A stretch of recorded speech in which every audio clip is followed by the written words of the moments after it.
dealing with the chapter number 4, motion in a plane.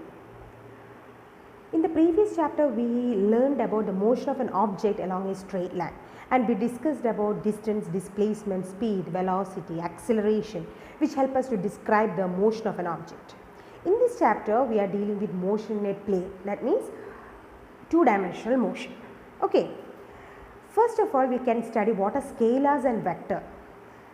Scalar quantities are those which have only magnitude and no direction. For example, mass, distance, time, temperature, electric current, etc.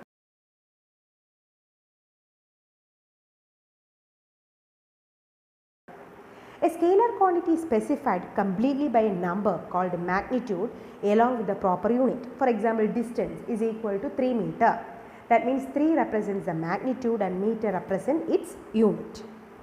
And scalars can be added, subtracted, multiplied and divided just as ordinary numbers. For example, if a rectangular field has length 50 meter and breadth 20 meter, then its perimeter is 2 into L plus B, that you know. So its value is equal to 140 meter. So directly we can add it to scalar quantities or subtract, multiply or divide it to scalar quantity just as ordinary numbers. Now what are vectors? Vector quantities are those which have both magnitude and direction. Okay. For example, displacement, velocity, acceleration, force, etc.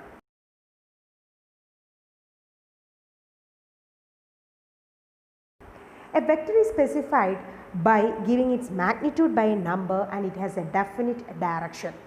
Vectors cannot be added, subtracted or multiplied like ordinary numbers. For vector addition, some specific method have to be used. They are called parallelogram law of vector addition and triangle law of vector addition, that we will study in this chapter. And for multiplication also some new methods have to be employed. Okay, so vectors cannot be added, subtracted or multiplied like ordinary numbers. In this chapter we are going to study what are vectors, the properties of vector, different types of vectors, etc. Now, vectors. If you consider a line segment AB, it has only magnitude. What is its magnitude? AB represents its magnitude. Is there any direction for this line segment? No, there is no direction. But I am marking by an arrow. Okay, if the direction is from A to B, then this represents a direct line segment. Okay, direct line segment. That means line segment having a definite direction. Its direction in the figure it is from A to B. So now this direct line segment is called a vector.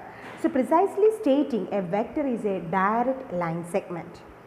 And here this point is called, A is called initial point, this one is called initial point, starting point is called initial point,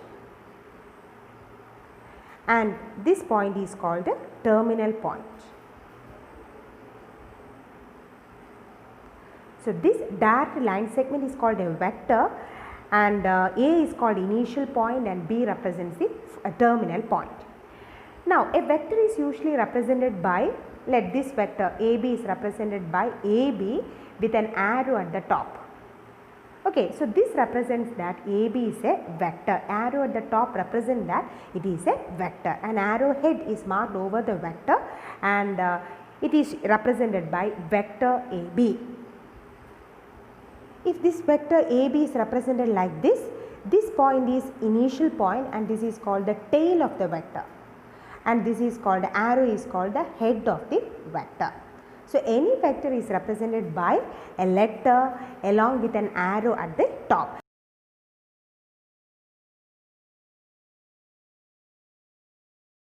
Now we can study some properties of vectors. First property is equality of vectors. For example, consider these two vectors. This is vector A, this is vector B.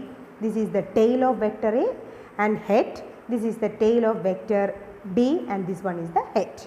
Okay, so here these two vectors are equal. Why? Because they have same magnitude. Magnitude wise they are equal and both they have the same direction. Okay, so now we can say that vector A and vector B are equal. Okay, so these two vectors are equal because they have same magnitude as well as same direction. So we can say two vectors, vector A and vector B, are said to be equal if they have same magnitude and same direction. Now consider another two vectors, vector P and vector Q. Okay, so here are they equal? No, because even though they have same magnitude, but directions are different. They have different directions. Therefore, vector P and vector Q are not equal. Okay children, so two vectors are said to be equal only if they have same magnitude and same direction. In this case, magnitudes are same but directions are different. Therefore, they are not equal, they are unequal vectors. Consider another two vectors, vector C and vector D. Here, magnitudes are different but directions are same, isn't it? Both the vectors have the same direction but magnitudes are different. And here these vectors are also unequal. Okay, vector C not equal to vector D. So what are equal vectors? Two vectors are said to be equal only if they have same magnitude as well as same direction. Now the second property is multiplication of vectors by real numbers. So if the vector A is multiplied by a positive real number lambda, let the positive real number, let it be lambda, then we get a vector whose magnitude is lambda times that of vector A and the direction remains the same. For example, like this, let this is vector A. If it is multiplied by a positive real number, for example, instead of lambda we can take multiplied by 2. If vector A is multiplied by 2, okay, so this is vector A. If it is multiplied by 2, what happens? It becomes 2 vector A, isn't it? So magnitude doubles, but is there any change in direction? No, because it is multiplied by a positive real number. So vector A, if it is multiplied by a positive real number, then it becomes 2 vector A. That means magnitude changes. Okay, here in this case, if it is multiplied by 2, magnitude doubles, but there is no change in direction.